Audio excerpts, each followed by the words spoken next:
At dawn, on July 12th, 1346, you're standing on the Normandy shore with the tide breathing in and out like a sleeping animal. The air tastes of salt and seaweed, the sky is a dull, cold gray, and the water looks like a giant shield that's never been polished. And then there's the fog, thick enough to swallow the horizon, thick enough to make the world feel unfinished, like someone forgot to paint in the distance. For a moment, it's quiet. Then the fog begins to tear. Not because the sun suddenly breaks through, but because something massive is moving inside it. Dark shapes. Tall shapes, straight lines rising where there should only be open water. And then you see it, masts.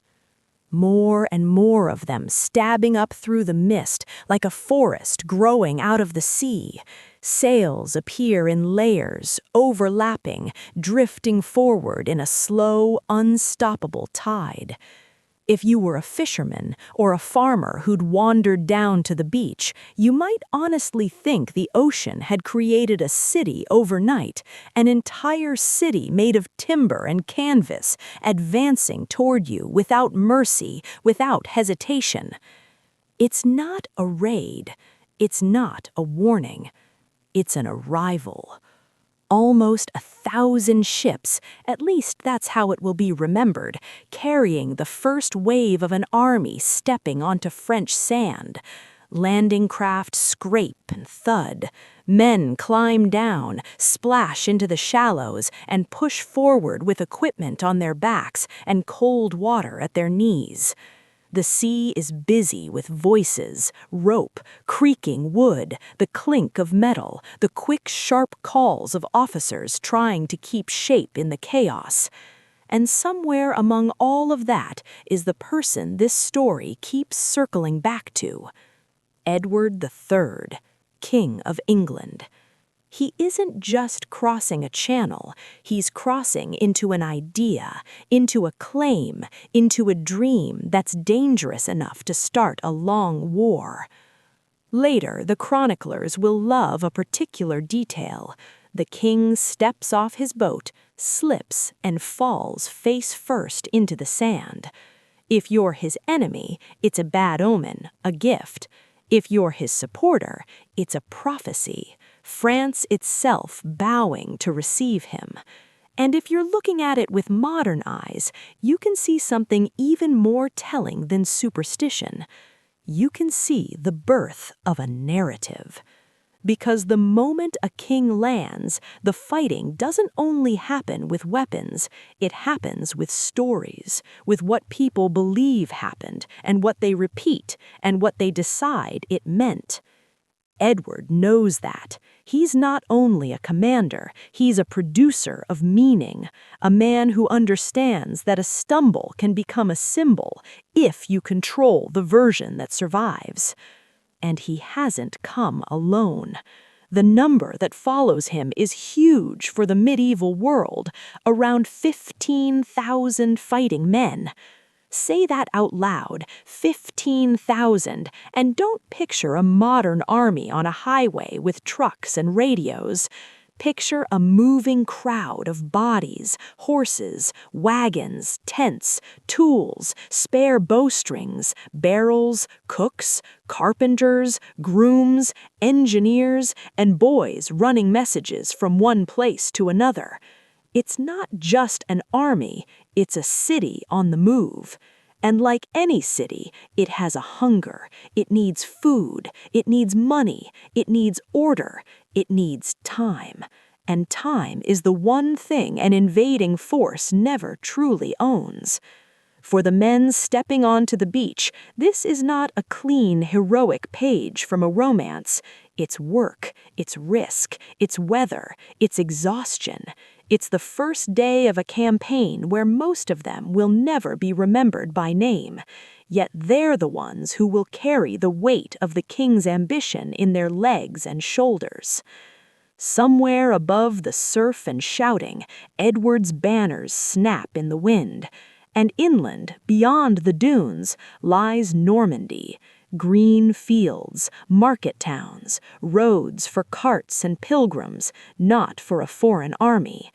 In summer, the region is rich, fertile, productive, a place that can feed men if you can take what you need faster than the land can hide it. That's the cruel logic, because the best campaigns aren't always won by courage first. Often, they're won by logistics, by who can keep their people fed, moving, and together. Even today, modern armies struggle with discipline and control. In the 14th century, it's a harder problem. Your power travels at the speed of a messenger on horseback.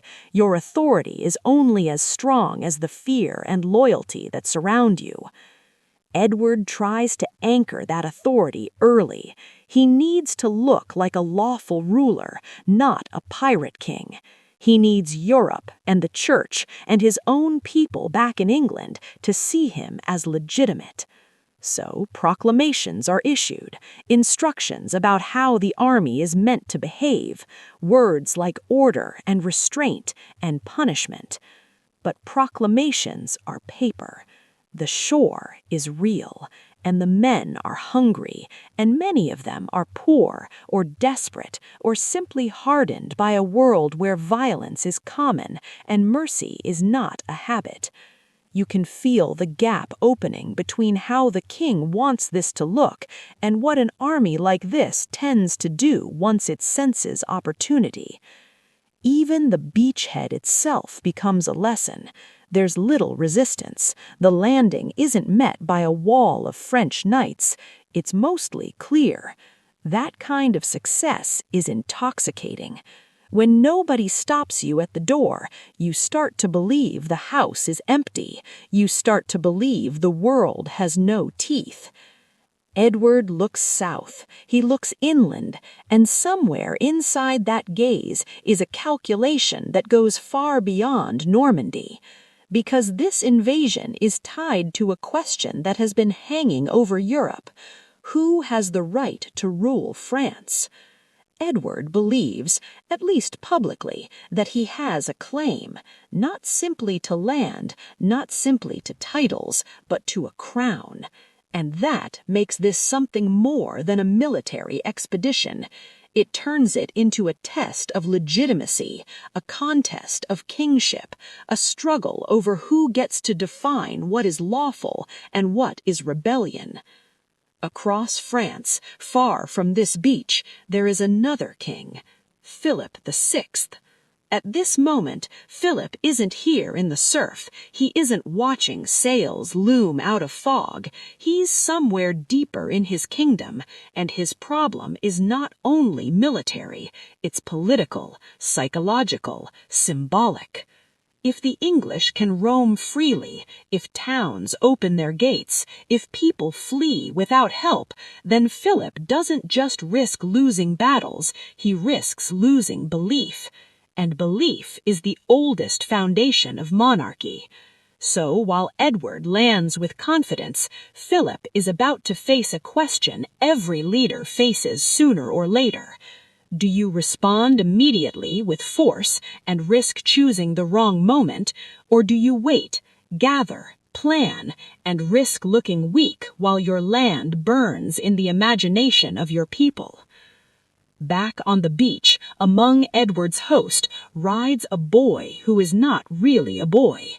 He's 16. The age sits on him like a new cloak, still stiff, not yet shaped to his body. Edward, the Prince of Wales. History will call him the Black Prince, but right now he's simply the king's eldest son, looking at the world with eyes that haven't yet seen what war truly does. You can almost feel the electricity of him, the desire to be more than an heir, to be a name, to be a story people tell. He has not been tested, not in the way a battlefield tests you, but he's close enough to the center of power to understand that moments like this can forge a reputation as quickly as they can destroy it. And in that, he mirrors his father, because Edward III isn't only invading France, he is building a myth in real time. He is setting a stage where every decision, every march, every pause, every rumor can become part of a larger tale. The fog continues to thin, the coastline sharpens into detail, the ships settle, the men form lines, commands turn into movement, and now the beach is behind them. The campaign begins, not with a single dramatic clash, but with footsteps, with miles, with the slow turning of a kingdom into a map of choices. Ahead lies Normandy, then rivers, then cities, then the moment when running is no longer possible. But for now, on this morning in At dawn on July 12, 1346, you're standing on the Normandy shore, with the tide breathing in and out like a sleeping animal. The air tastes of salt and seaweed. The sky is a dull, cold gray, and the water looks like a giant shield that's never been polished. And then there's the fog, thick enough to swallow the horizon, thick enough to make the world feel unfinished, like someone forgot to paint in the distance. For a moment, it's quiet. Then the fog begins to tear.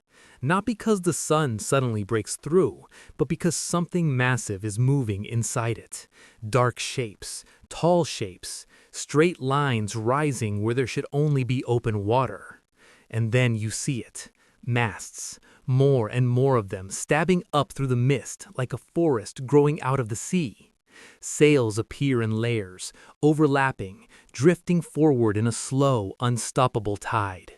If you were a fisherman or a farmer who'd wandered down to the beach, you might honestly think the ocean had created a city overnight, an entire city made of timber and canvas, advancing towards you without mercy, without hesitation.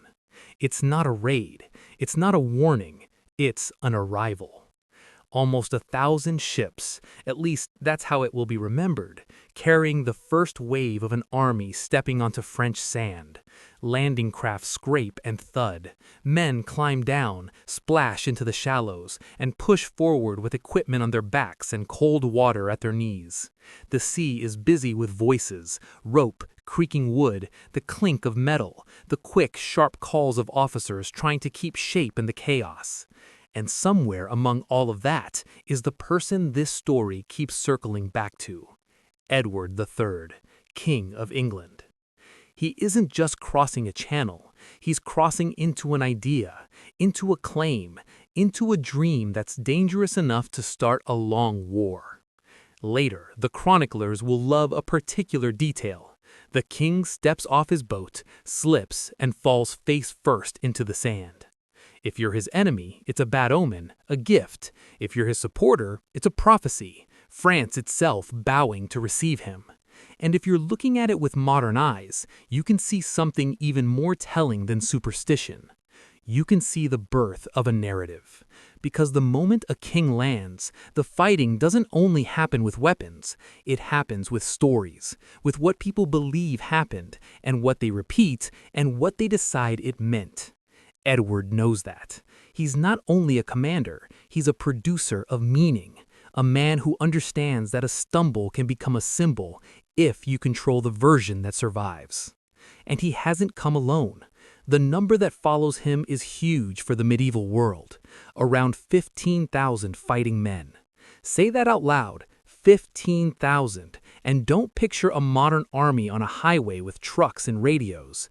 Picture a moving crowd of bodies, horses, wagons, tents, tools, spare bowstrings, barrels, cooks, carpenters, grooms, engineers, and boys running messages from one place to another.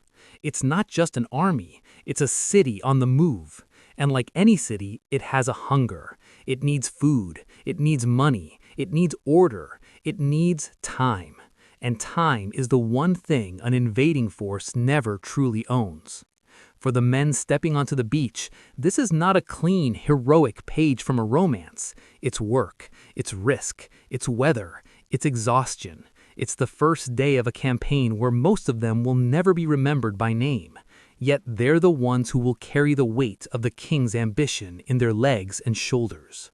Somewhere above the surf and shouting, Edward's banners snap in the wind. And inland, beyond the dunes, lies Normandy. Green fields, market towns, roads built for carts and pilgrims, not for a foreign army. In summer, the region is rich, fertile, productive, a place that can feed men, if you can take what you need faster than the land can hide it. That's the cruel logic. Because the best campaigns aren't always won by courage first. Often they're won by logistics, by who can keep their people fed, moving, and together. Even today, modern armies struggle with discipline and control. In the 14th century, it's a harder problem. Your power travels at the speed of a messenger on horseback. Your authority is only as strong as the fear and loyalty that surround you. Edward tries to anchor that authority early. He needs to look like a lawful ruler, not a pirate king. He needs Europe and the church and his own people back in England to see him as legitimate. So, proclamations are issued, instructions about how the army is meant to behave, words like order and restraint and punishment. But proclamations are paper, the shore is real, and the men are hungry, and many of them are poor or desperate, or simply hardened by a world where violence is common and mercy is not a habit. You can feel the gap opening between how the king wants this to look and what an army like this tends to do once it senses opportunity. Even the beachhead itself becomes a lesson. There's little resistance. The landing isn't met by a wall of French knights. It's mostly clear. That kind of success is intoxicating. When nobody stops you at the door, you start to believe the house is empty. You start to believe the world has no teeth. Edward looks south. He looks inland, and somewhere inside that gaze is a calculation that goes far beyond Normandy. Because this invasion is tied to a question that has been hanging over Europe. Who has the right to rule France? Edward believes, at least publicly, that he has a claim, not simply to land, not simply to titles, but to a crown. And that makes this something more than a military expedition. It turns it into a test of legitimacy, a contest of kingship, a struggle over who gets to define what is lawful and what is rebellion. Across France, far from this beach, there's another king, Philip VI. At this moment, Philip isn't here in the surf. He isn't watching sails loom out of fog. He's somewhere deeper in his kingdom, and his problem is not only military, it's political, psychological, symbolic. If the English can roam freely, if towns open their gates, if people flee without help, then Philip doesn't just risk losing battles, he risks losing belief. And belief is the oldest foundation of monarchy. So while Edward lands with confidence, Philip is about to face a question every leader faces sooner or later. Do you respond immediately, with force, and risk choosing the wrong moment, or do you wait, gather, plan, and risk looking weak while your land burns in the imagination of your people? Back on the beach, among Edward's host rides a boy who is not really a boy. He's 16. The age sits on him like a new cloak, still stiff, not yet shaped to his body. Edward, the Prince of Wales. History will call him the Black Prince, but right now he's simply the king's eldest son looking at the world with eyes that haven't seen what war truly does. You can almost feel the electricity of him, the desire to be more than an heir, to be a name people tell. He hasn't been tested, not in the way a battlefield tests you, but he's close enough to the center of tower to understand that moments like this can forge a reputation as quickly as they can destroy it. And in that, he mirrors his father, because Edward III isn't only invading France, he's building a myth in real time. He's setting a stage where every decision, every march, every rumor can become part of a larger tale. The fog continues to thin. The coastline sharpens into detail. The ships settle. The men form lines. Commands turn into movement.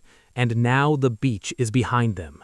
The campaign begins, not with a single dramatic clash, but with footsteps, with miles, with the slow turning of a kingdom into a map of choices. Ahead lies Normandy, then rivers, then cities, then the moment when running is no longer possible. But for now, on this morning in 1346, it starts with something deceptively simple. A king on foreign sand, rising from a fall, lifting his eyes and stepping forward, into history and into the story he intends to write before anyone else can write it for him. Edward III understood something that still feels painfully modern. If you want to win a war, you don't only move soldiers, you manage optics. So almost as soon as his army is on French sand, proclamations go out. They're meant to sound firm, moral, controlled. The message is simple: behave. No burning homes for sport, no looting churches, no harming the vulnerable. Only those who resist should be treated as enemies. On paper, it reads like discipline, like a campaign with rules. But here's the problem. Paper doesn't get hungry. An army does. And Edward hasn't brought a small raiding party. He's brought a huge force for the 14th century, something like 15,000 fighting men. And that's before you count the people who keep them moving. Cart drivers, grooms, cooks, smiths, servants, and boys running messages. A whole moving settlement with thousands of mouths to feed and thousands of hands looking for profit, because for many of them, profit is the point. That's the gap Edward is trying to bridge with words, the gap between the king's law and the law of need. Because most of the men in his ranks aren't wealthy nobles chasing glory. A lot of them are ordinary people, skilled tradesmen, laborers, men who've taken a contract because the pay matters. Some are desperate. Some are running from trouble back home. Some have grown up in a world where violence isn't an exception, it's background noise. So when Edward says, show restraint, he's asking for something extremely difficult. He's asking thousands of armed men standing in foreign towns to ignore opportunity. And opportunity is everywhere. Within hours, the port town that's become Edward's foothold is stripped, not necessarily because Edward wants chaos, but because the moment a town is empty, doors open, people fled, control slips. A soldier sees a barrel of wine and thinks, I may not get paid for months. He sees a bolt of cloth and thinks, this could buy my family a winter. He sees silver and thinks, this might be the only reward I ever get for risking my life. From a modern perspective, it's uncomfortable because it forces a question we still wrestle with today. What happens when you put weapons, fear, and incentives in the same room and expect morality to hold the door shut? Edward isn't naive. He knows exactly what he's brought across the channel. He knows discipline is fragile, especially when he can't watch every street, every barn, every church porch, every alley. But he also knows something else, something colder. When an army feeds itself off enemy land, it's cheaper for the crown. It reduces the burden on the treasury. It keeps men motivated. It turns plunder into payment. And it sends a message to the enemy. Your king cannot protect you. This is the logic of the campaign Edward is really running, whether he says it out loud or not. Because what follows isn't a slow march toward a single fortress, it's speed. Fast movement down the spine of the Cotentin Peninsula, one town after another. And again, the same scene repeats. Gates unguarded, streets quiet, smoke beginning somewhere off in the distance. People have heard what happened at the coast and they've made the practical choice. They flee. Not because they're weak, but because they understand numbers. They understand that a small-town militia cannot stop a large organized invasion force.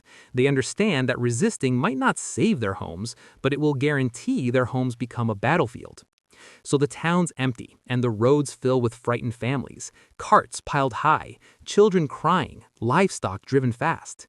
If you listen closely, you can almost hear a kingdom moving away from danger, like a tide pulling back from the beach. And all of this creates a terrifying momentum.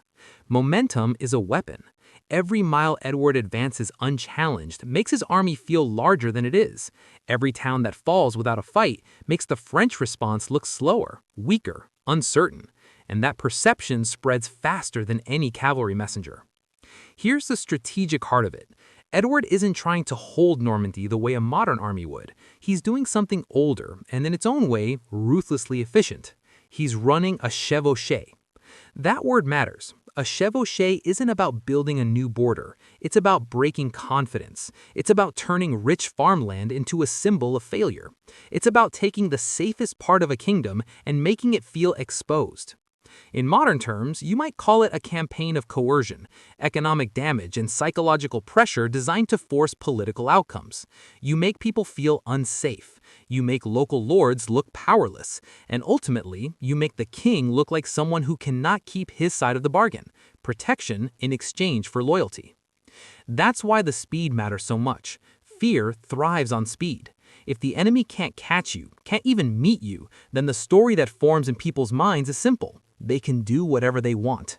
And Edward encourages that story even while pretending he doesn't. Because remember, he is always managing two audiences at once. There's the French population who he wants terrified and doubtful of Paris, and there's the wider European world, princes, merchants, the church, who he wants to see him as a rightful ruler, not a barbarian. So he condemns excess, he issues orders, he performs restraint, but he can't fully enforce it, and in some ways, he doesn't need to. Because the larger effect is working. Normandy begins to panic, and panic creates political pressure on Paris. Meanwhile, Philip IV is faced with a brutal choice that leaders in every era recognize. If he rushes north too early with an unready force, he risks a major defeat. If he waits too long, he risks appearing helpless while one of the richest regions in France is humiliated. And humiliation isn't just emotional, it's practical. If farms are emptied, if trade is disrupted, if roads become unsafe, the kingdom loses money. Lords lose revenue. Cities become nervous. Refugees appear at the gates of larger towns carrying stories that grow darker with every retelling. This is how a war expands, not only by battles, but by narrative. Edward's march feeds that narrative with every step. He's not just taking food and goods, he's taking certainty. He's taking the feeling that the center can protect the edges. And the further he moves inland, the more dangerous it becomes for Philip to do nothing. At the same time, Edward's position is not as comfortable as it appears. Even a successful chevauchée has a built-in problem. It consumes what it touches. Like a fire line that burns its own fuel, it forces you forward, because behind you there's nothing to sustain you. If you strip a region clean, you can't safely return through it and expect to resupply. So while Edward's men enjoy easy gains at first, there's a ticking clock built into the campaign. Food, discipline, fatigue, these aren't side issues. They are the real battlefield.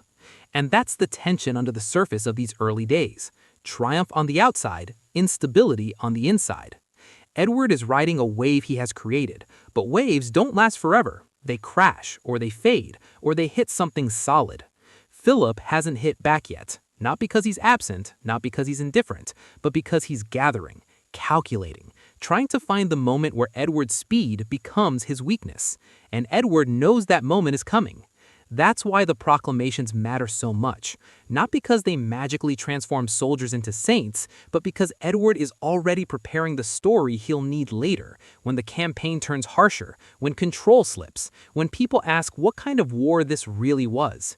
He wants the record to show he tried. Because kings don't only fight with armies, kings fight with legitimacy, with the version of events that survives long enough to become history. And so Normandy watches the roads fill with foreign banners, watches towns empty, watches smoke rise where there should be summer calm, while two kings begin to circle the same question from opposite sides. How do you stop an invasion that moves faster than your response? And how do you keep an army together when the only laws that truly matter are hunger, fear, and the promise of reward? Caen was the next name on Edward's map, and it wasn't just another dot on a route south. It was a prize with a pulse. Even now, if you stand where the city rises from the Norman plain, you can feel why it mattered. Caen sat in the middle of wealth, trade, food, river traffic, and the kind of daily prosperity that keeps a kingdom confident. For the people who lived there, it was home. For merchants, it was opportunity. And for Edward III, it was something more dangerous than either of those. It was memory. Because Caen belonged to the shadow of a man who had crossed this same strip of sea almost 3 centuries earlier, William the Conqueror. William had taken England in 1066, and he had chosen to be buried here in Normandy, not across the water in the land he ruled. His tomb inside the Abbaye aux Hommes was more than stone. It was a statement. Normandy was the root, England the branch. Edward knew that story. And now he was writing a reversal, a descendant of the conquered island returning to the continent with an army at his back. If you want to add a touch of myth to it without losing the truth, you can almost imagine Edward riding toward Caen and hearing the city before he sees it. Not voices, not bells, but something deeper, the weight of old claims, the echo of ancient titles, the sensation that history is a wheel turning again. But history doesn't turn gently, it grinds. Caen in the summer of 1346 was big for its time, something like 20 or 30,000 people, depending on how you count. It was prosperous. It was complex. It had districts with different kinds of defenses, and that mattered more than anyone wanted to admit. There was the great stone castle, strong and unmistakable, built by William himself. There were older defenses around parts of the town, some earthworks and timber structures that aged badly, and there were wealthy suburbs that had grown outside the best protection, because prosperity always expands beyond walls. When the English army began to close in, the city did what cities do under threat. It argued with itself. Some wanted to pull everyone into the castle and wait. Others wanted to defend homes, shops, warehouses, the life they had built. The problem was time. The English advance had been terrifyingly fast, and speed is a weapon that steals planning from the people trying to respond. So Caen prepared in a hurry. Barricades went up, ditches were cut, streets were blocked. Men who were not professional soldiers tried to look like one, and the Count of Eu, left in charge of the defense, faced a decision that would define the day. Do you sit behind walls and force the enemy into a siege? Or do you meet them outside, try to hold the suburbs, try to prove you are not afraid? In a world obsessed with honor, that second option can feel irresistible. It can also be fatal. On the morning of July 26th, the English came on. Edward had issued orders, restraint, discipline, control, the kind of royal language that tries to keep a war looking respectable. But an army is not a single mind. It's thousands of impulses moving in the same direction. And when those impulses sense a rich city close enough to touch, control becomes a negotiation. The assault did not unfold like a perfect plan. It rarely does. The English took parts of the old town quickly, and then the pressure shifted toward the wealthier quarters, places full of goods, wine, cloth, and money. This is where the human reality becomes hard to look at, because whatever Edward wanted this campaign to be on paper, the street-level truth was different. Once the first barrier fell, once the first door was forced, it became almost impossible to stop the momentum. People ran, people hid, some tried to bargain, some resisted, and in the chaos, the line between soldier and predator blurred, as it so often does when fear and opportunity collide. Edward watched it happen. And here's the part that feels modern in the most unsettling way. He understood that he could condemn the behavior, he could punish a few examples, he could insist it wasn't his intention, and still benefit from the result. That's not medieval cynicism, that's power. If an army enriches itself, the king's treasury breathes easier. If a city is humiliated, the enemy king looks weaker.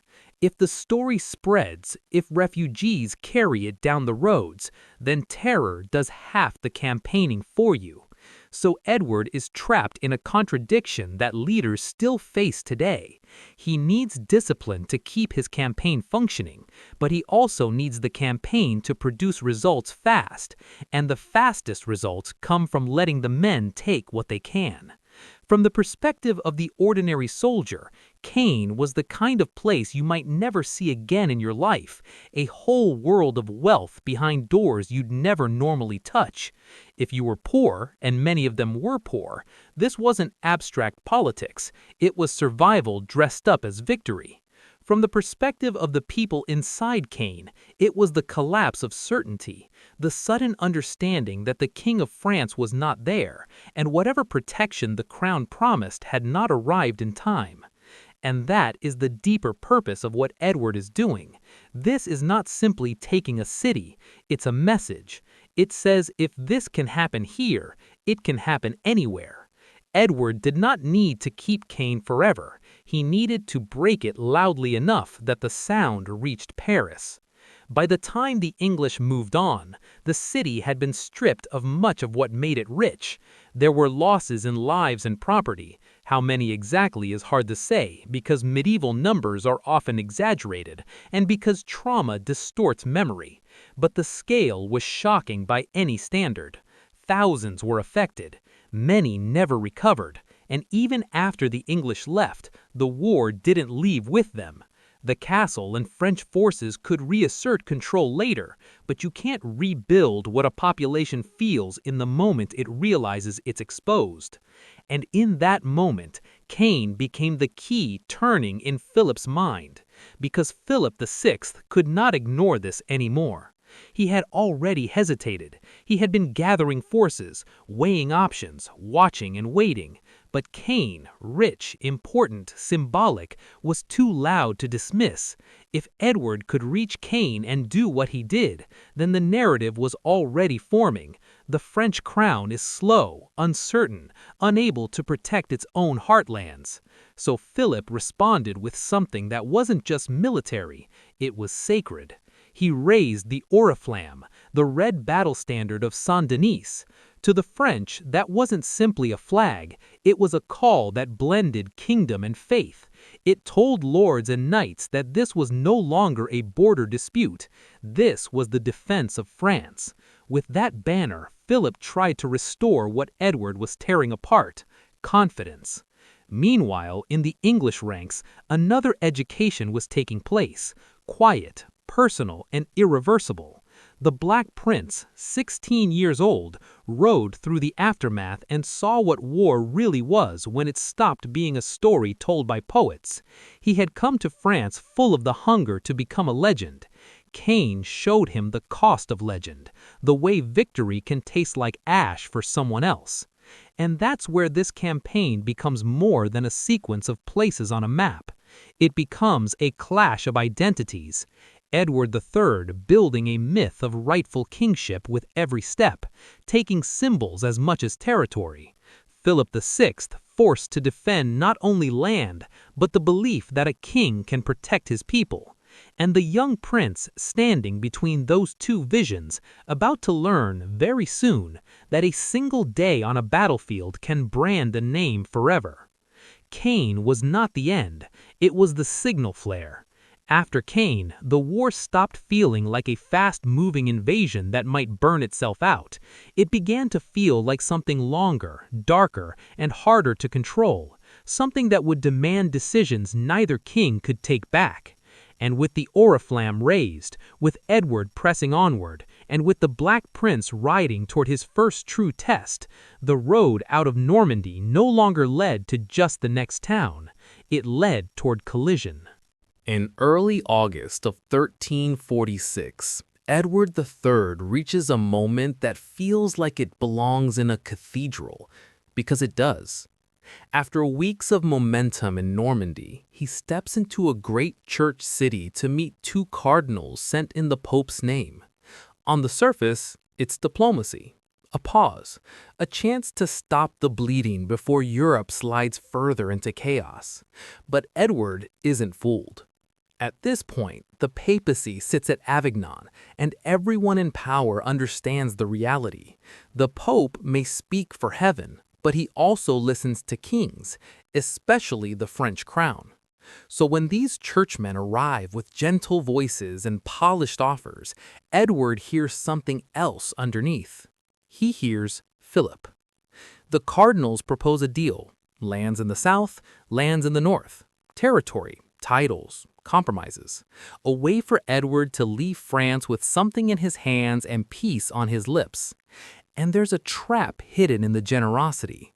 Because accepting the deal means accepting the story behind it. It means admitting that Philip VI is the rightful king of France, and Edward is merely a claimant to be rewarded with property. Edward refuses. Not with drama, more like with a cold, final clarity.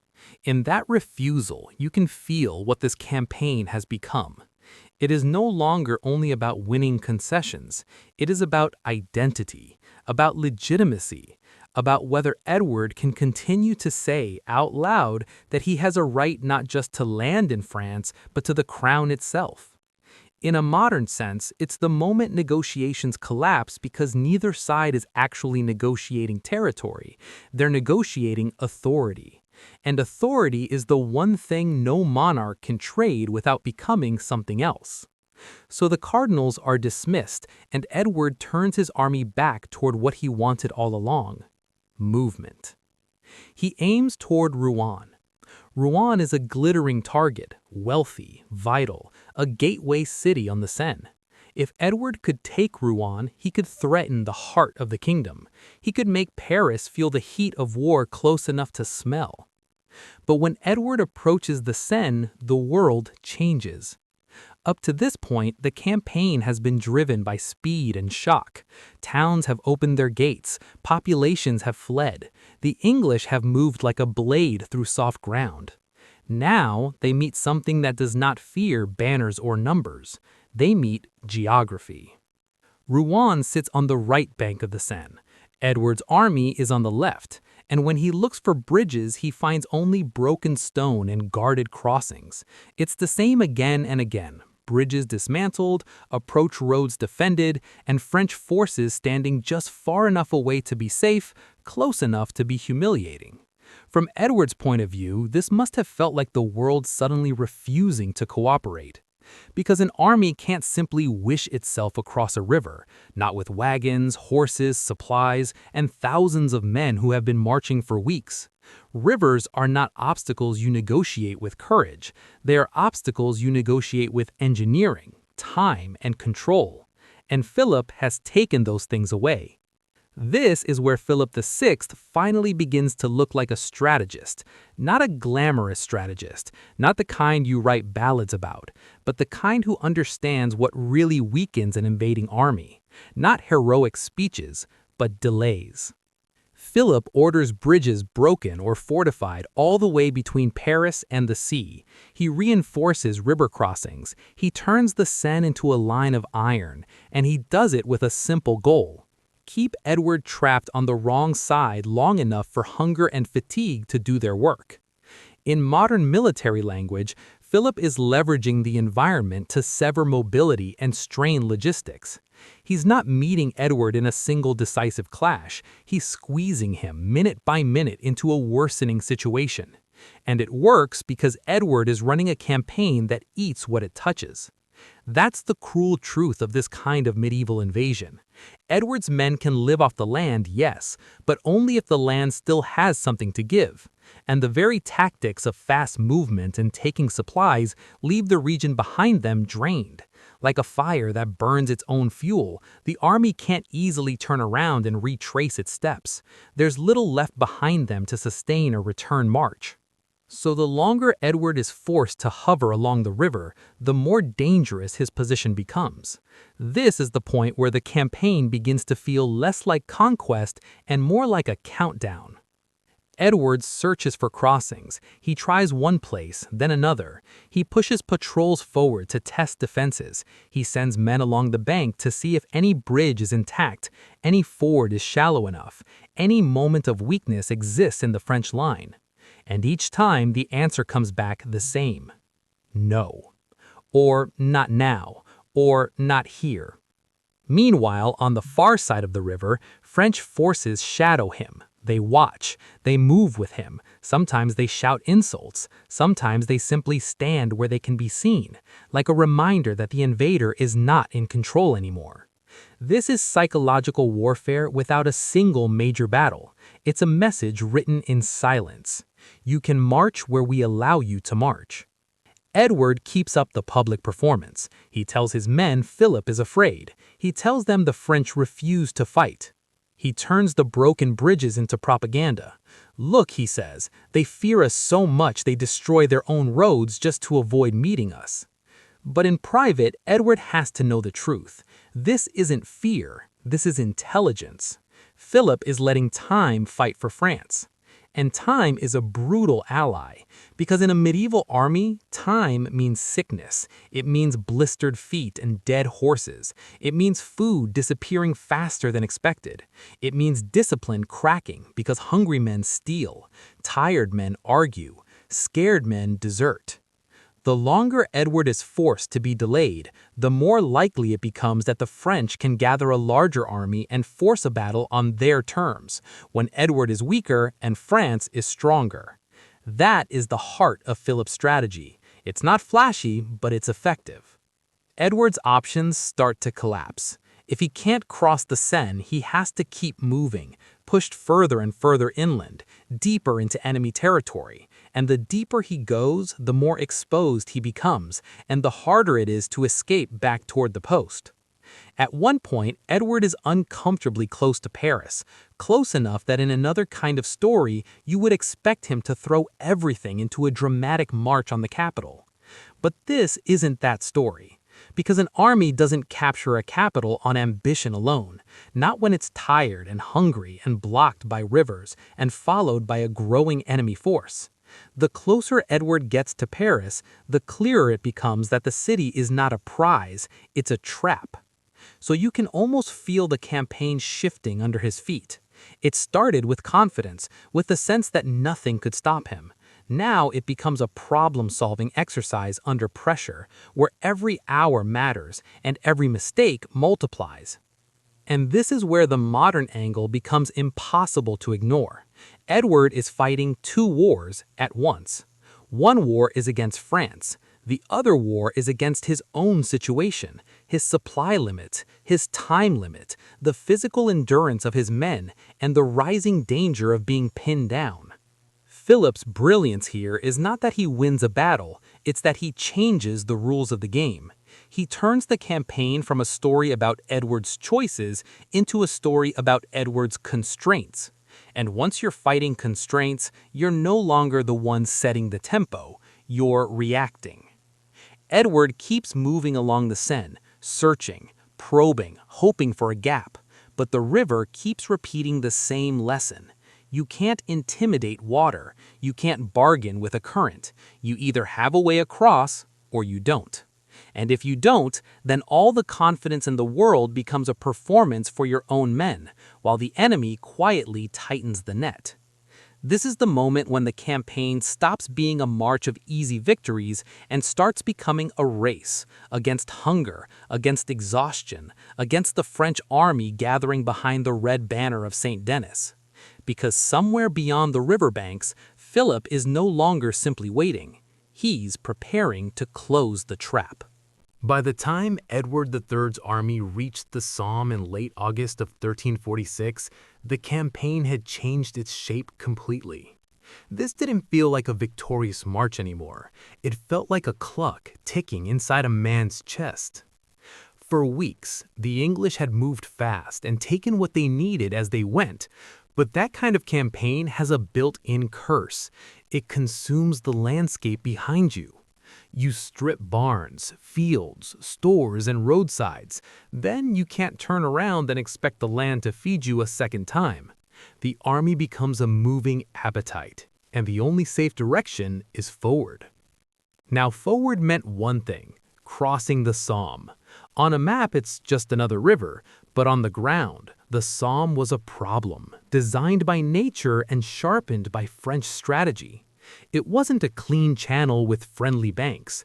It was marshland, braided water, soft ground that could swallow carts and horses, and tides that changed the rules of crossing by the hour.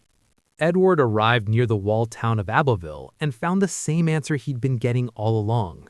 Bridges were unusable, guarded, or both. The obvious crossing points were locked, and Philip VI was close, so close that the two armies were separated by only a few miles at times. This is the part people forget when they imagine medieval war. It isn't only steel and banners, it's logistics, it's timing, it's whether you can move a hungry, exhausted mass of men across bad ground before the enemy catches up. Edward had something like 10,000 to 15,000 fighting men left with him, depending on how you count losses and detachments, and even that number doesn't include the people and animals that make an army function: drivers, servants, spare horses, wagons, tools, and supplies. You don't run with a force like that. You haul it, you push it, you drag it, and you pray it doesn't break apart. So Edward does what commanders in every era do when brute force can't solve the problem. He looks for information. Somewhere in the chaos of the march, the English take a local prisoner, or find a guide, depending on which source you trust, and this person tells them about a crossing that isn't a bridge at all, a ford. A place called Blanche Tac, which roughly means white sand or white mark, probably named for the chalky ground beneath the water that could give solid footing.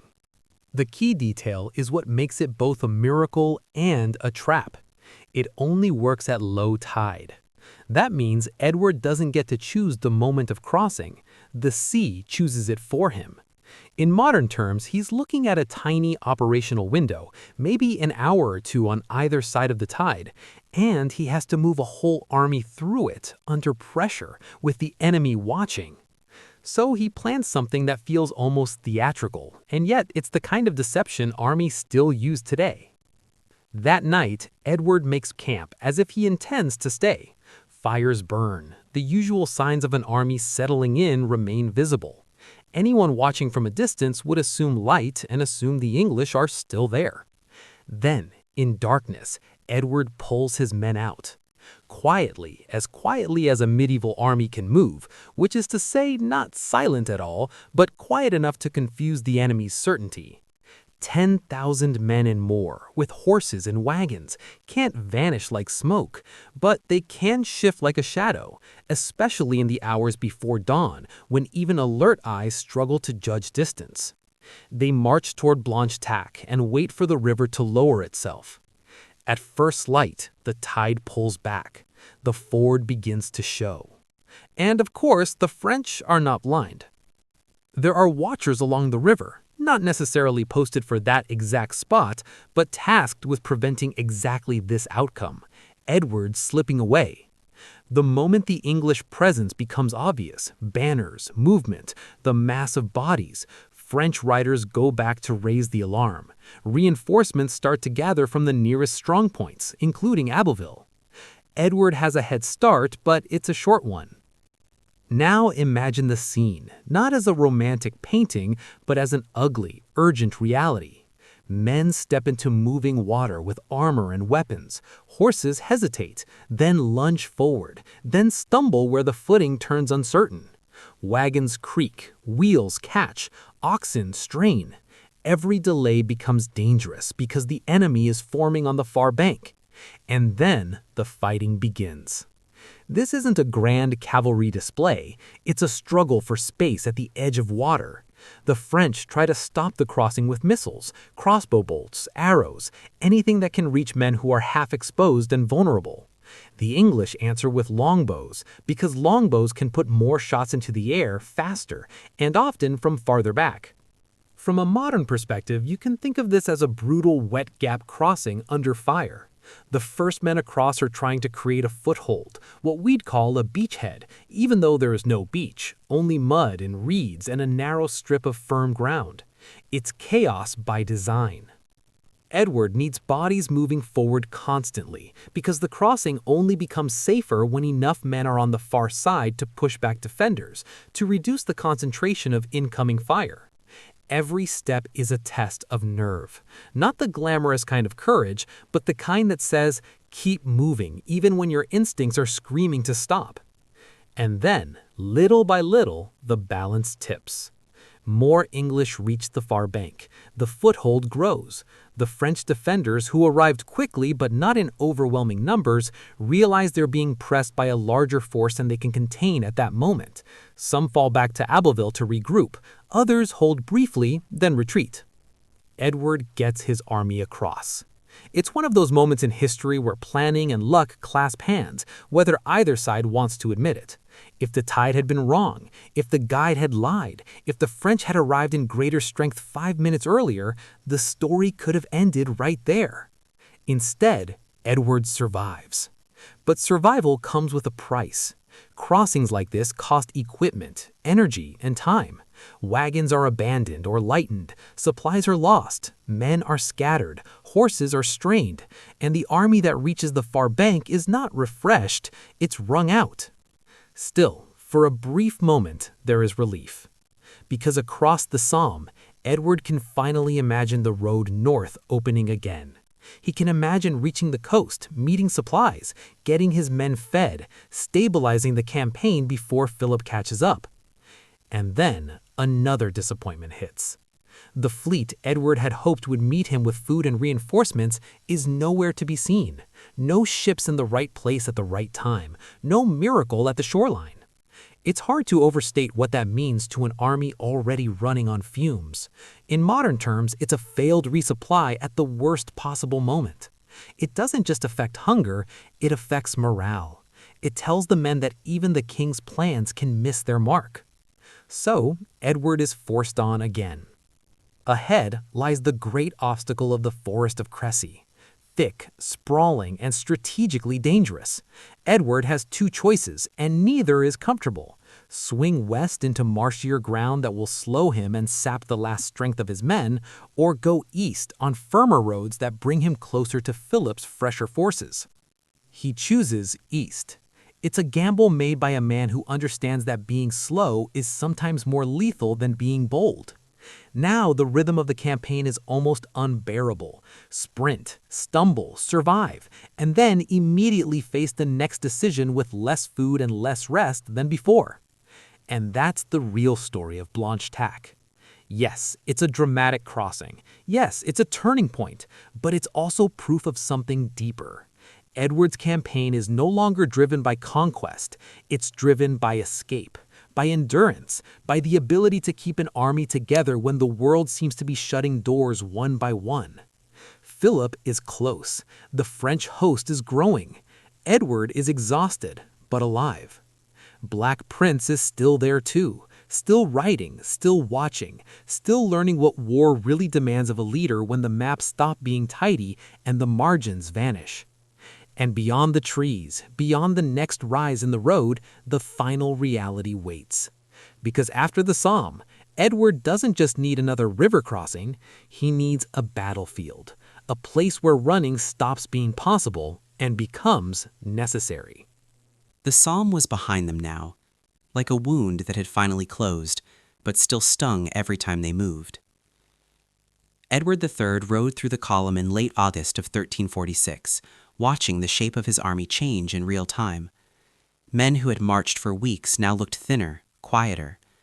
Horses moved with that heavy, resigned rhythm of animals that had learned there would be no easy day. You could feel it in the silence between commands. The campaign had stopped being a display of power and turned into a test of endurance. Crossing the Somme should have felt like escape. It should have felt like the hard part was over. Instead, it only proved they were still alive, and being alive in this moment was expensive. Because the moment the river fell behind them, the next question arrived, sharp and urgent. Where was the resupply? Edward had ordered ships to meet him farther north with food, equipment, and reinforcements. In his mind, that fleet wasn't a luxury, it was a lifeline. After weeks of living off the land, after the desperate search for crossings, after the strain of getting men and wagons through marsh and tide, they needed a reset. But the coastline offered nothing. No sails on the horizon, no familiar flags, no floating warehouse of bread, meat, arrows, and spare horses, just empty water and bad news. You can dress that up in legend if you want, storms, omens, the sea refusing to cooperate, but the reality is simpler and more brutal. Medieval logistics were fragile. Messages were slow. Coordination was guesswork. Weather could scatter a fleet for days. A simple misjudgment could turn planned support into an absence that felt personal. And for Edward's army, that absence landed like a punch. For a commander, it's one thing to calculate risk with a map. It's another to look at men who are already running low on food and strength and realize the safety net you promised isn't there. So Edward did what leaders do when the plan collapses. He moved. He couldn't afford to stop.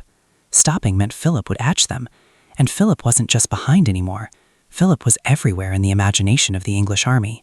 A pressure, a shadow, a threat that didn't have to show itself every hour to be felt every hour. Edward's men had already spent days and nights living on urgency. They had marched faster than an army should march, and they had done it with the knowledge that a river, a town wall, or a single blocked road could turn their retreat into a dead end. Now they faced another obstacle, and it wasn't a river. It was the landscape itself, the great forest country near Crecy, and the roads that threaded around it like narrow choices in a tightening maze.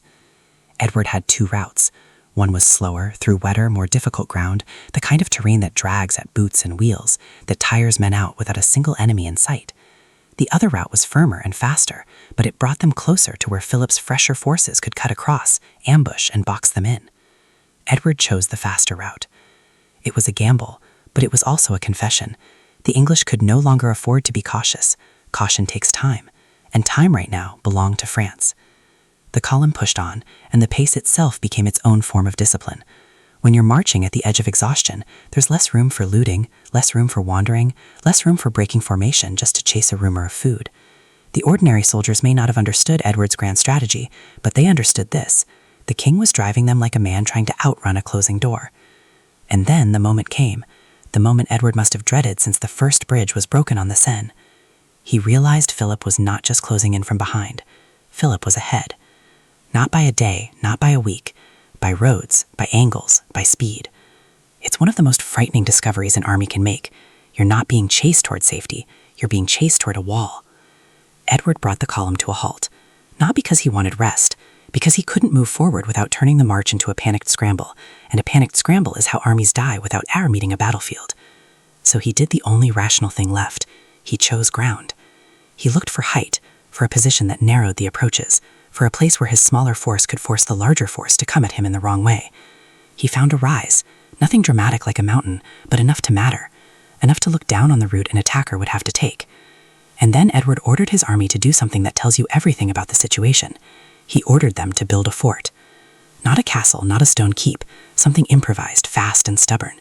They pulled wagons into lines, turned them sideways, locked wheels, stacked barriers, and made a wall out of whatever they had. It was the medieval version of making a defensive perimeter when you know you can't run anymore. The wagons became wood and iron teeth, a makeshift fortress on a hill. Inside that perimeter, Edward placed the men who could hold a line, the armored men, the experienced fighters who could absorb a shock and not break.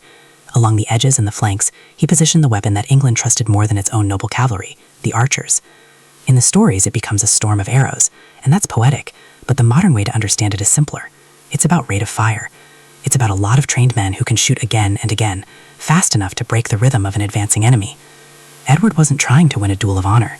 He was trying to survive contact with a force that outnumbered him. So he set the board in a way that number is harder to use. And right at the front, where the line would be tested first, stood the Black Prince, 16 years old.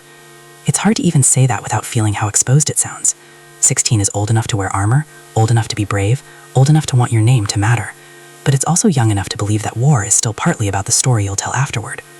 Edward put him there for more than one reason. Yes, he likely trusted him. Yes, he wanted him to learn. But there's another reason that feels very modern. Symbolism. When a prince stands in the forward line, it tells the whole army, we are in this together. Its leadership is performance, but performance that can hold morale in place when fear is trying to pull it apart. The Black Prince looked out over the open ground ahead, and what he saw wasn't just an enemy. He saw a future. If they held, he would become more than a son. He would become a figure people remembered. If they broke, he might not leave this field at all. And then the signs began. First, the dust on the road, a smudge of movement far away, growing thicker. Then flashes of metal catching light, like small mirrors moving in a line. Then the sound, distant at first, then closer, of many hooves, many voices, many pieces of gear shifting and striking together. The French were coming. And in that moment, Edward understood something that sits underneath all great campaigns. You can plan for months, but the end often arrives as a single afternoon where geography and exhaustion decide how much freedom you truly have. The English position looked firm, it looked deliberate, but everyone inside it knew the truth. This was not comfort. This was containment. Edward's army had survived rivers, hunger, broken bridges, and relentless pursuit. They had slipped through traps that should have closed. They had endured what most armies would not. Now they were standing still on ground they had chosen, because there was no more room to keep moving. And that is the strange turning point of this campaign. The invasion that began with confidence has ended, for the moment, in defense. Not defense because Edward has lost his ambition. Defense because right now his crown depends on keeping his army from falling apart at the exact moment the enemy finally arrives in full strength. Somewhere out there, Philip VI is approaching, no longer a distant king in a distant palace, but a force close enough to shape the air. And for Edward, for the Black Prince, for every exhausted man behind those wagons and bowstrings, the question becomes brutally simple. Can this small, tired army hold long enough to stop being hunted and become the one that decides what happens next? Philip VI didn't lose Normandy in a single dramatic moment. What he began to lose, day by day, was something far more dangerous for a medieval king. He began to lose belief. Because while Edward III was marching through the north like a moving storm, Philip was back in the heart of France, dealing with the kind of crisis that doesn't look heroic on parchment, but decides whether a crown stays on a head. News didn't travel in neat bullet points. It arrived in bursts carried by exhausted riders, frightened clergy, merchants with empty wagons, and families fleeing with whatever they could carry. And every report sounded worse than the last. A town abandoned, a road unsafe, a market emptied, a castle bypassed. A region that was supposed to be secure suddenly feeling exposed. From a modern perspective, you could compare it to a government watching a fast-moving disaster unfold on the edge of its control. Not just a military problem, an information problem, a public confidence problem, a legitimacy problem. Because when people don't feel protected, they start asking an old question in a new way. What is the king for? That's the real battlefield Philip was stepping onto. He had already made some smart decisions that don't get poems written about them but can win wars. He used rivers, he controlled bridges, he leaned on geography the way a modern commander leans on supply routes and choke points. Instead of chasing Edward immediately into Normandy, he waited, gathered, and tried to shape the terrain of the campaign. Strategically, that patience made sense. Politically, it was poison. Because while Philip waited, Normandy burned in the imagination of France. Refugees arrived in larger towns with stories that were half fact, half panic, and entirely contagious. The closer those stories crept toward Paris, the more pressure built inside Philip's court. And pressure does something to rulers. It compresses time. It makes every decision feel like it should have happened yesterday. It turns careful strategy into something that looks like weakness. Philip wasn't just trying to defeat an invading army, he was trying to stop the kingdom from doubting him. In the 14th century, your authority isn't enforced by a uniformed police force or a permanent standing army. It rests on a web of loyalty. Nobles, cities, bishops, and local officials who believe the crown is strong enough to make loyalty worth it. If that belief cracks, the whole structure creaks. Edward understood that. That's why his campaign wasn't only about taking towns, it was about humiliating the idea that France was safe under its king. And Philip felt that humiliation spreading like heat. So when the damage became impossible to ignore, when places like Caen, rich and symbolic, had been struck, Philip reached for something that wasn't only military. He reached for the sacred. At Saint-Denis, the burial place of French kings, Philip raised the oriflamme, the red battle banner that carried the weight of religion and monarchy in one stroke.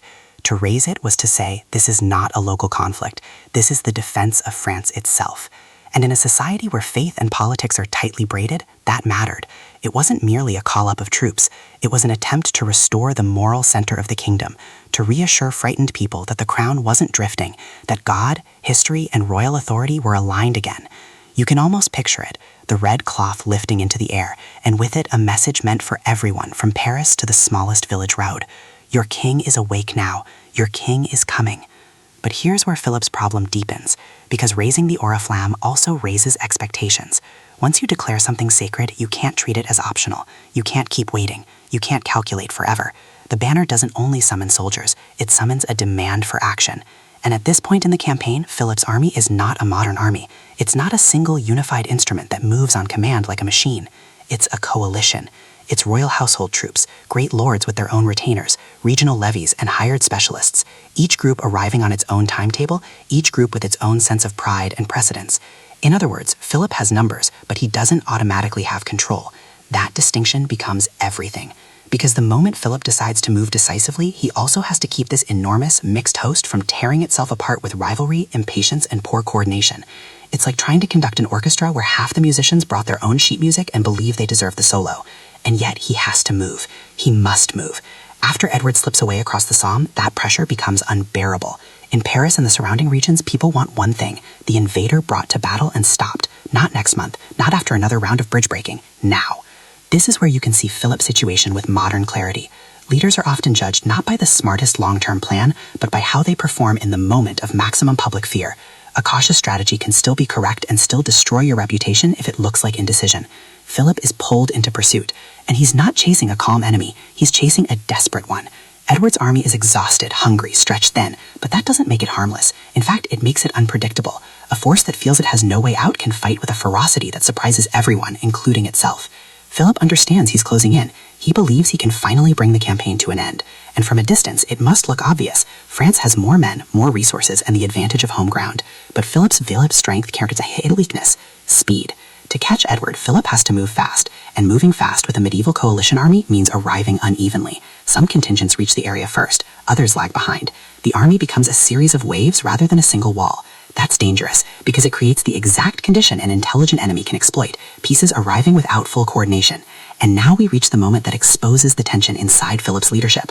There are voices in his orbit who argue for restraint. They say, in effect, don't rush into a set position. Edward is already worn down. His supplies are low. His men are tired. You could surround him, contain him, starve him into retreat, and win without risking a chaotic battlefield. From a modern standpoint, that advice is sound. It prioritizes control over drama. It treats war as a system, not a duel. But a medieval king doesn't command only with logic. He commands with honor. And honor is impatient. Honor says we have chased him across our own land. We have the numbers. We have the banner of Saint-Denis. If we don't strike now, what does that say about the crown, about the nobility, about France? This is the thing modern viewers sometimes miss. In 14th century political culture, refusing battle isn't simply caution. It can be interpreted as shame, and shame is politically lethal. So when Philip sees Edward finally stop, finally build a defensive position and prepare to stand, Philip is not only looking at a tactical situation, he's looking at a chance to restore the kingdom's confidence in a single day. That's why when people later described Fribe as not a military genius, it's not the whole truth. Philip did understand how to use time and terrain. What he struggled with was controlling the emotional economy of his own side, keeping pride from dictating strategy. And pride was everywhere in the French host, because many of these men were born into the belief that war was their natural stage, that battle was where they proved themselves, that charging forward was not just a tactic but an identity. Philip, crowned and challenged, surrounded by nobles who wanted action, pressured by a population hungry for reassurance, ends up choosing the thing that feels inevitable. He chooses to attack. Or at least he allows the attack to happen, and once the momentum begins, he cannot fully stop it. That's the modern lesson buried inside the medieval pageantry. When command and control is weak, decisions don't happen months, they happen 100 times, in fragments, as different groups act on instinct and expectation. And that's how a king can find himself being carried by his own army's momentum, rather than directing it. As Philip advances toward Edward's position, the oriflamme rides with him, red against the sky, a symbol meant to unify the kingdom. But symbols can't fix everything. They can't synchronize an army arriving in pieces. They can't undo rivalries between lords. They can't guarantee patience when men feel their honor is on the line. Philip is coming to battle for more than territory. He's coming to reclaim the image of kingship itself. And Edward across the field is waiting, not as the confident invader of July, but as a commander who has been forced into a single hard truth. If he can't run anymore, then he has to make the ground do the running for him. Because the next day won't be decided by who has the nobler titles, or the brighter armor, or the louder banners. It will be decided by whether Philip can control the force he has gathered, and whether Edward has chosen a place where control matters more than numbers. August 26th, 1346. The rain had passed not long before, and it left the ground with that dark, heavy smell. Wet soil, crushed grass, and leather warmed by bodies that haven't had a real rest in days. If you listen closely, you can hear an army before you see it. The low murmur of men, the dull clink of metal settling, the soft snap of straps being tightened for the 100th time. Edward III is awake early, not because he needs ceremony, but because the next few hours will decide whether his campaign survives at all. This is the point in the story where modern viewers sometimes expect a bold speech, a cinematic vow, a heroic charge. But Edward isn't building a legend in this moment. He's building a system. He's building a position that can hold. He knows exactly what he's facing, a French host that is larger, fresher, and burning with the need to end this. He also knows what his own men are facing: hunger, fatigue, and the thin edge of morale that comes when soldiers realize they're no longer marching toward prizes, but marching to stay alive. So Edward does what smart commanders do when they can't control the size of the enemy. He controls the shape of the battlefield. He chooses ground with a defensive mind, not a dramatic mountain, just a rise, enough height to matter, enough to force anyone attacking uphill to slow down, enough to give his archers a clean angle and his men-at-arms a line they can brace behind. Then he organizes his force the way an English army of this period often does, into separate battles, separate formations that can support each other. The Black Prince, the Prince of Wales, is placed in the forward division, 16 years old, armored, surrounded by experienced men, but still visibly young in a way that no helmet can completely hide. And that placement is not only tactical, it's political. A prince in the front line tells the army the royal family shares the risk. It tells England, when the story reaches home, that this wasn't cowardice or mere raiding. And it tells France that Edward is willing to stand and be tested. Edward himself holds a reserve behind because he understands a truth that hasn't changed across centuries. The reserve is where you keep your choices. If you commit everything too early, you stop commanding and start hoping. Around them, the English turn their camp into a fortress with whatever they have. Wagons are dragged into place, turned sideways, wheels locked, barriers raised. It's not pretty, but it's effective. A field perimeter built out of logistics, because logistics are what they still have. And along the edges, Edward places the weapon that makes his smaller army dangerous, the longbow. In medieval stories, people describe arrows like storms, like clouds, like divine punishment falling from the sky. But if you think about it in a modern way, what matters here isn't poetry, it's volume, it's rhythm. It's the simple fact that trained bowmen can shoot again and again, fast enough to break the timing of an assault and fast enough to punish a crowded advance. Edward knows that the French should come to a place of disorder, and he has built a position to deliver that punishment. Across the open ground, Philip VI is closing in, and Philip is not arriving with a single clean formation. He's arriving like a tide made of different currents. That's not because Philip is foolish, it's because medieval armies are coalitions. Lords arrive with their own men, mercenaries arrive with their own contracts, pride and precedence arrive with everyone. Philip has numbers, but the cost of those numbers is coordination. And at this moment, Philip is fighting a battle before the battle, a battle against impatience, against wounded pride, against the demands of nobles who believe honor is proved by immediate action. Because Philip has been chased by rumor for weeks, refugees, messengers, angry voices in towns and courts, everyone has been asking some version of the same question: why hasn't the king stopped the invader? Philip has used rivers and bridges with real intelligence. He has squeezed Edward with time, but now Edward has stopped. Edward has chosen a position. Edward has finally offered Philip the thing the French side has been craving, a chance to end this in the open. And that is why this moment is so dangerous, because Philip is deciding not only how to fight Edward, but how to satisfy France. As Philip's banners draw closer, the field begins to look almost unreal. Bright color against late summer green, metal glinting like a moving chain of light. From far away, you could mistake it for a procession. Up close, you can feel the mass of it. Thousands of men, horses, weapons, and expectations. Edward watches all of it from his rise, reading the approach like a man reading weather.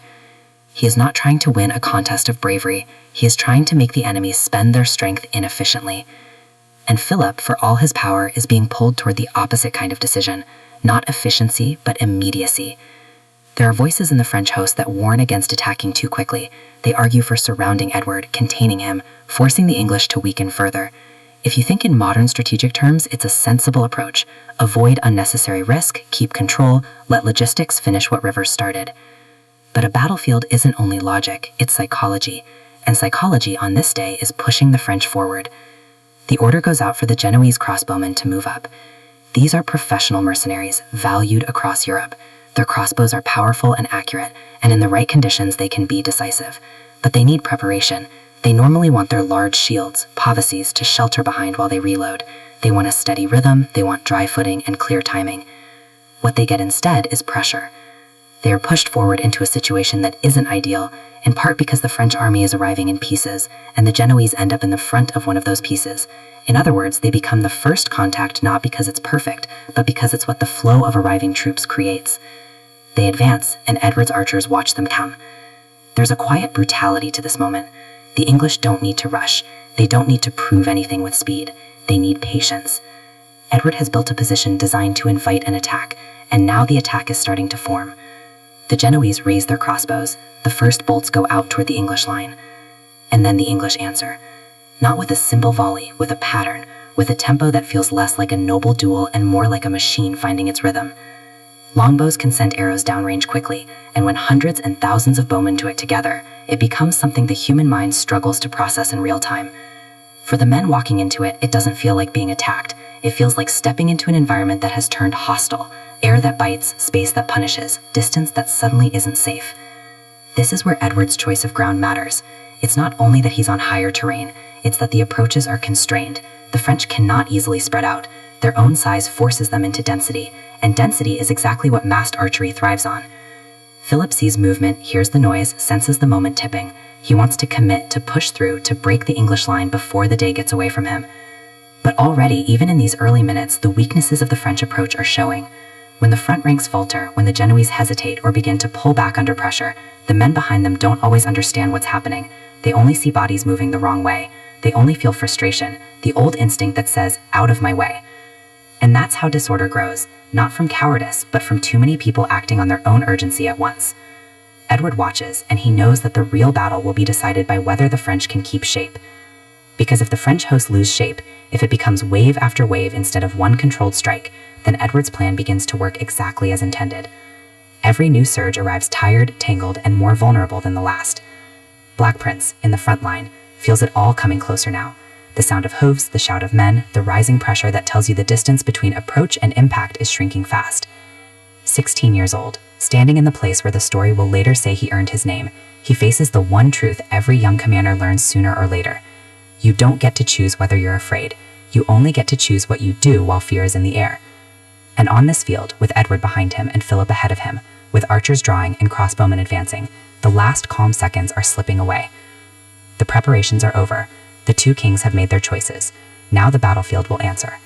The Genoese crossbowmen move first. From the French side, it makes a certain kind of sense. They're professionals, hired specialists with a reputation across Europe. Their crossbows are powerful, accurate, and intimidating when they're used properly. But properly depends on conditions, and this day is already working against them. The ground is damp from earlier rain. Strings don't behave the way they do on a dry afternoon. Reloading is slower when your hands are wet and the earth sucks at your boots. And worst of all, they're being pushed forward before they're fully set, before they've got the rhythm and protection they usually rely on. Those big shields, pavises, almost man-sized, are supposed to come with them. They're meant to be a moving wall. You plant the shield, you shoot, you reload behind cover, and you repeat. But now, whether through bad timing or the chaos of an army arriving in pieces, many of the shields aren't where they should be when the moment arrives. So the Genoese step out into open ground, raise their crossbows, and send the first bolts toward Edward's line. From a distance, it might look like the beginning of a classic medieval battle. Missile troops soften the enemy, then heavy cavalry finishes the job. But Edward didn't choose this ground to play the French game. He chose it to break it. Because while the Genoese are firing, the English archers are already in position, already breathing with their bows, already waiting for the signal. And then it comes. The longbowmen draw. Not once, not in a single cinematic volley, but in a practice cycle that feels almost industrial. Draw, loose, fast, coordinated, and repeated by hundreds, then thousands, until the air in front of the English line becomes a zone the human body simply isn't built to cross safely. In the old chronicles, they'll describe it like a storm, like a dark cloud, like the sky itself has turned hostile. If you want the modern way to understand it, it's simpler. Rate of fire and concentration. A crossbow can hit hard, but it's slower to reload. A trained longbowman can shoot again and again, and when large numbers of them do it together, it creates pressure that doesn't just injure bodies, it breaks timing, confidence, and formation. The Genoese start to falter. And that's important because it doesn't mean they're cowards. It means the situation is wrong. When professionals are forced into an unfavorable setup, skill doesn't disappear, but it can't overcome physics and positioning. So they begin to pull back. They try to retreat the way any disciplined unit would retreat, step by step, making space, preserving themselves.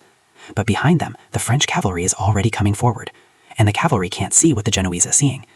This is one of the great problems of medieval battle: limited visibility, limited communication, and a terrible delay between what's happening at the front and what the commanders behind understand. The knights hear noise, they see confusion, they see men moving backward, and many of them interpret it as failure, as disgrace, something that must be corrected with force.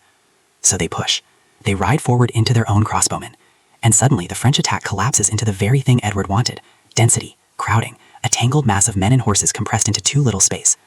That's the moment the English position becomes lethal. Arrows don't need to seek targets when everything is packed together. Horses rear, men bump and twist, a fallen body becomes an obstacle that forces the next line to slow and the line behind to crash into it. What should have been a clean assault becomes a traffic jam under fire. Philip VI is there.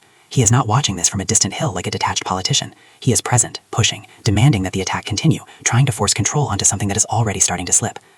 And that's the key word: control. Because once an army loses shape, it stops behaving like a single instrument. It becomes many instruments playing different songs at the same time. One group surges forward for honor, another hesitates because the ground is wrong, another is blocked by bodies and can't even reach the fight. Orders go out, but they don't travel fast enough to override instinct. Meanwhile, the English line does what Edward designed it to do. They hold, they absorb, they let the archers work. They allow the French to spend their strength in the worst possible way, by attacking uphill into a prepared position through a narrowing approach without fully coordinated waves. And right there in the forward division is the Black Prince, 16 years old. You can say it 100 times and it still sounds unreal. A teenager in the place where the hardest pressure is going to land. Armor makes him look like any other commander at a glance, but it can't change what's inside the helmet: the fact that this is his first real test under conditions no tournament could ever imitate. He hears the noise thicken, he feels the ground tremble under hooves, he senses the moment when approach becomes contact, and then contact becomes a crush of motion and weight. Later, there will be a famous story told about this battle. The tale goes that the Black Prince gets into trouble. Messengers beg Edward to send help, and Edward refuses, saying essentially, "Let the boy earn his spurs." It's a perfect story, which is why you should be cautious with it, because perfect stories often survive not because they're exact, but because they're useful. They make Edward look fearless and wise. They make the prince look heroic. They turn a messy battlefield into a clean lesson. The more likely truth is harder and more human. Edward is balancing risk. If he commits reserves too early, he loses flexibility and might open a weakness somewhere else. If he commits too late, the forward line might buckle. Either way, he's gambling with his heir and his crown at the same time.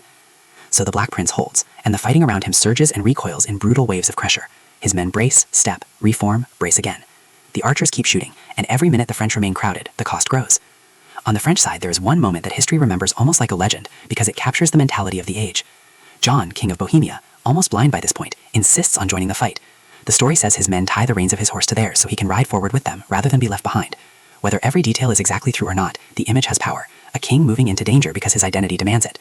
And that identity, this culture of honor, speed, and personal courage, keeps feeding the French attack even when logic would advise restraint.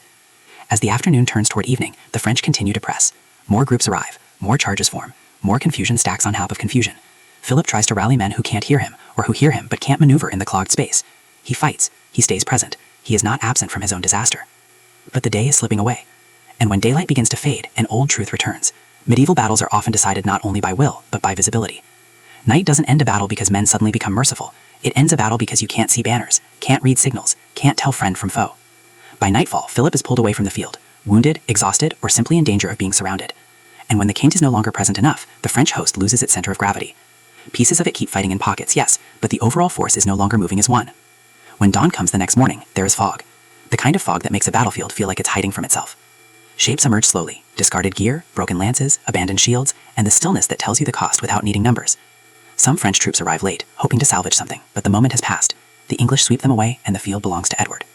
Crecy becomes famous for many reasons: for longbows, for tactics, for the collapse of French coordination, and for the rise of the Black Prince reputation. But if you step back and look with modern eyes, the deepest lesson is not about a single weapon. It's about systems. Edward wins because he chooses ground, imposes structure, and forces the enemy to fight on the wrong terms. Philip loses because a larger force, without unified control, can be pulled into a series of costly decisions that feel inevitable in the moment. And the Black Prince, 16 years old, still alive at the end of it, walks away changed. Not because war made him glamorous, because war made him real. After Crecy, Edward III doesn't just win a battlefield. He wins something that can last longer than a battlefield ever does: control of the story. Because the morning after a great victory is always dangerous. Men are scattered, supplies are low, emotions run high. The reality on the ground is messy, confusing, exhausting, and impossible to package neatly.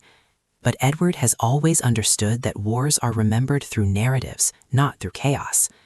So almost immediately, he begins to frame what happened in a way that will travel well. Messages go back to England, couriers ride with carefully shaped reports, reports that turn confusion into clarity, struggle into purpose, and luck into something that looks like destiny. If you think about this with a modern mindset, it's almost like watching a leader manage a crisis in real time. Edward knows that the version of events that reaches London will influence everything that comes next: money, recruitment, political support, and the willingness of people to keep paying for a campaign that is still far from finished. So he emphasizes discipline, he emphasizes courage, he emphasizes order, and he lets the myth do the rest. This is where the longbow begins to grow larger than life in the public imagination, not because it was magic, but because it makes for a clean explanation, a simple symbol that says we were outnumbered, but we were smarter. It turns a complex tactical victory into a national identity, England as the underdog that wins by skill. That kind of story is powerful. It's also selective, because the truth is that Crecy doesn't magically solve Edward's strategic problem. Winning a battle is one thing, sustaining a campaign in enemy territory is another. Edward is still in France, his army is still tired, supplies still matter, and Philip VI, though defeated, still sits on the throne of France, still has resources, still has the ability to make Edward's life difficult. So he pivots quickly from victory to use. He needs something permanent, something that turns a successful summer into a long-term advantage. He needs a foothold on the northern coast, something close enough to England to supply, reinforce, and defend. And that brings him to Calais. In early September of 1346, around the 4th, Edward's army appears outside the walls of this heavily fortified port. At first glance, it's just another target, but Calais is different. Calais is a hinge. Hold Calais, and England holds a door into continental Europe. It becomes a place where troops, weapons, and food can cross the channel with far less risk. In modern terms, it's a logistics hub, a supply node, a platform for future operations. Edward doesn't simply want to win a war, he wants to make future wars easier to fight. So he settles in for a siege. And sieges are not glamorous. They're not a single moment of bravery. They are months of grinding pressure, building, digging, guarding, waiting, and watching. They demand patience and resources, and they punish everyone trapped inside. This is where the story shifts again, from one dramatic day to a long, slow ordeal. Edward begins to construct what is essentially a town around Calais, an organized encampment meant to stay. The English don't just camp, they entrench themselves. They create a system designed to outlast the city's food supply. From the outside, it looks relentless. From the inside, it feels like time itself has become an enemy. And if you look at this through a modern humanitarian lens, siege warfare forces uncomfortable questions. It places the civilian population in the center of the suffering, even though they are not the ones who chose the war. Food runs out, health collapses, the weakest pay first, and hope becomes something you ration day by day, the way you ration bread. Edward understands exactly what he's doing. He's applying pressure that doesn't rely on constant battle. He is making the city's survival mathematically impossible over time, less about heroics, more about endurance. Meanwhile, Philip VI is dealing with the aftermath of Crecy in a way that's easy to underestimate. He hasn't just lost men and prestige, he's lost momentum, and momentum in politics is like momentum in war. Once it swings, it's hard to stop. Philip must answer to angry nobles in frightened towns. He must rebuild his credibility, not just by raising another army, but by proving that France still has a king capable of protecting it. He tries. He gathers forces. He looks for ways to relieve Calais. But by the time he's ready to challenge Edward again, the English position is strong. Too strong. They're dug in. They're supplied more reliably now. They've turned the siege into a structure. Philip faces a brutal calculation. To break the siege, he would have to attack a prepared enemy on ground that favors the defender. And after Crecy, he cannot afford another public disaster. So Philip hesitates, again. Not necessarily from cowardice, but from realism. A king who loses too many times stops being a king in the minds of his people. He becomes a question mark. So Philip watches, strained and frustrated, as Calais weakens. Inside the English camp, the Black Prince is learning a different kind of war. At Crecy, the lesson was speed, pressure, and survival under impact. At Calais, the lesson is patience, control, and the cold discipline of waiting for hunger to do what weapons don't. It's an education in power. Because this is what leadership often becomes once the drama fades. The ability to keep your own side organized while time does the work. The ability to make hard decisions without letting emotion wreck the plan. The ability to keep men motivated through months of monotony and hardship. Edward is not just fighting France now. He's fighting boredom, disease, desertion, weather, costs, the slow erosion that destroys long campaigns. And still he keeps shaping the narrative. He keeps presenting the siege as purposeful, necessary, almost inevitable. Because if the public back home starts asking, why are we still there? The entire project can collapse. So he keeps the story simple. We won at Crecy, and now we will secure the coast. We will make the victory matter. And the most striking thing, looking back with modern eyes, is how familiar this pattern is. Win a major engagement, declare it decisive. Then discover that nothing is decisive unless it changes your strategic position, so you shift immediately to consolidating advantage. Ports, supply lines, permanent bases. Calais is Edward's answer to that reality. By the time the siege stretches on, month after month, it becomes clear this is no longer just a campaign, it's a transformation. England is learning how to project sustained power onto the continent, and France is being forced to adapt to a new kind of pressure. Edward's victory at Crecy becomes the foundation of a larger myth, yes, but Calais is the practical payoff. And as the months grind forward, both kings are trapped in the logic of what they've already done. Edward cannot leave without results, Philip cannot strike without risking another humiliation. The Black Prince cannot remain only a symbol. He has to become a leader in a world where war lasts longer than a single day. The siege keeps tightening, the city keeps weakening, and the story is moving toward a moment that will be remembered not for cavalry and banners, but for a gate opening, and what it costs to make that gate open at all. By the summer of 1347, Calais was no longer a proud port city. It was a stone box running out of air. Inside the walls, life had narrowed to the basics. Food was scarce, strength was fading. People measured time by what was left in the stores, by how long the sick could hold on, by how often the bells rang for another funeral. In a siege, you don't just fight an enemy outside the gates. You fight hunger, fear, disease, and the slow collapse of hope. Outside those same walls, Edward III had built something that looked less like a temporary camp and more like a permanent machine. The English had been there for months, digging in, organizing supply, tightening control, making sure the city could not breathe freely. It wasn't dramatic, it was deliberate. And it worked because Edward understood a hard truth that still applies in modern conflict. If you can control supply, you can control outcomes. Philip VI tried to stop it. He gathered an army and moved toward Calais with the idea of relief. But by this point, the English position was strong, too strong to break easily. Edward's forces were dug in, supplied, and protected by their own fieldworks. If Philip attacked, he risked another public defeat, another crack in the image of royal protection he was struggling to rebuild after Crecy. So Philip withdrew. And when he withdrew, Calais understood something in the quiet that followed. There would be no rescue. On the 3rd of August, 1347, the city surrendered. This is where the story becomes famous in a different way, not for weapons or tactics, but for a moment at a gate. The traditional image is powerful. 6 leading citizens of Calais stepping forward to meet Edward, carrying the keys of the city, ropes around their necks, offering themselves to save what remained of the population. Whether every detail of that scene unfolded exactly as later generations imagined it, the core truth remains. Surrender was not just a military event, it was a human breaking point. And then comes the intervention that turns the moment into legend, Queen Philippa of England pleading for mercy, asking Edward to spare the men. In a modern lens, you can see why this story survived. It gives people a way to hold on to something gentle in the middle of a brutal reality. It suggests that even in a hard political victory, compassion can still have a voice. But the mercy, if it happened as remembered, did not change the deeper result. Calais was taken, and Edward didn't treat that victory like a trophy to admire. He treated it like infrastructure. He understood Calais as a hinge between England and the continent, a place where armies could land, where supplies could arrive, where future campaigns could begin without the chaos and uncertainty of an improvised beachhead. In modern terms, it was a forward operating base, a logistics platform, a strategic doorway. So Edward made a decision that feels stark even now. The population of Calais was removed, and English settlers were brought in. The city was reshaped to serve a long war, not a single campaign. And here it's worth being precise, because history is full of exaggerations that take on a life of their own. Calais did not remain English for some impossible stretch of time. It remained English for a little over 2 centuries, about 211 years, until 1558, long enough to matter, long enough to shape trade, power, and military planning across generations. With Calais secured, Edward's campaign of 1346 finally had something solid to show for its risk. Crecy had been a stunning victory, but a victory on a field disappears as soon as the bodies are buried and the grass grows back. Calais did not disappear. Calais stayed, and because it stayed, it helped make the wider conflict, what we now call the 100 Years' War, possible on the scale it reached. But if we step back and look at this with modern eyes, the legacy of that year is bigger than one city and one battle. What Edward mastered was not only war in the physical sense, but war as communication. He understood that if you win, you get to explain what winning meant, and if you explain it well enough, people stop asking about the mess underneath. Crecy becomes the perfect example. The story that spreads is clean. England, outnumbered, wins through discipline and skill. The longbow becomes a symbol. The young prince becomes a symbol. The king becomes a symbol.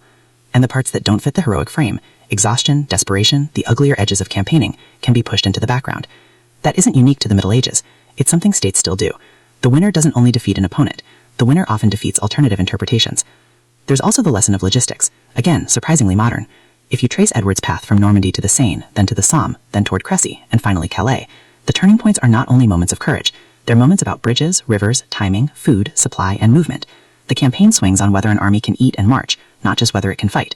Even the great hero moments, like Edward escaping traps and making crossings, depend on information, coordination, and the ability to keep thousands of people moving as one. That is logistics, and logistics is never romantic, but it is often decisive.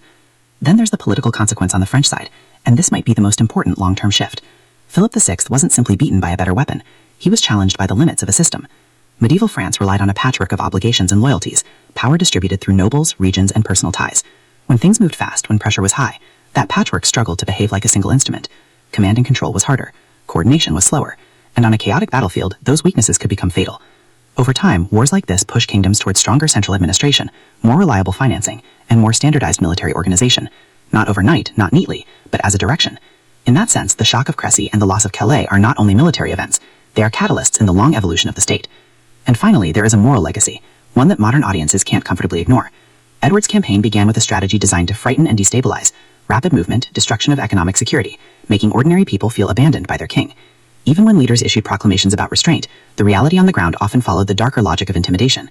If we only tell the story as a brilliant English triumph, we risk erasing the people who weren't soldiers, who didn't choose the war, and who still paid the price. The Middle Ages were violent, yes, but normal for the time does not mean morally weightless. A modern reading doesn't require us to pretend we can judge the past like a courtroom, but it does require us to keep our eyes open. So when Edward III walks out of this year, he does so as a king who has strengthened his reputation and expanded his strategic reach. When the Black Prince walks out of it, he does so as a figure being forged, no longer just an heir, but a leader shaped by pressure, survival, and the demands of command. And when Philip VI walks out of it, he does so with a heavier crown, because it has been tested in public and found vulnerable. If you want the simplest way to describe what happened, it might be this. In 1346, Edward didn't just invade France, he proved that power could be projected across the Channel, sustained through planning, and justified through narrative. He proved that a campaign could be remembered as glory, even when it was lived as fear. And that is why this year still matters. Not because it gives us a comfortable story, but because it shows us clearly how war becomes history, and how history becomes the story the victors teach the world to repeat.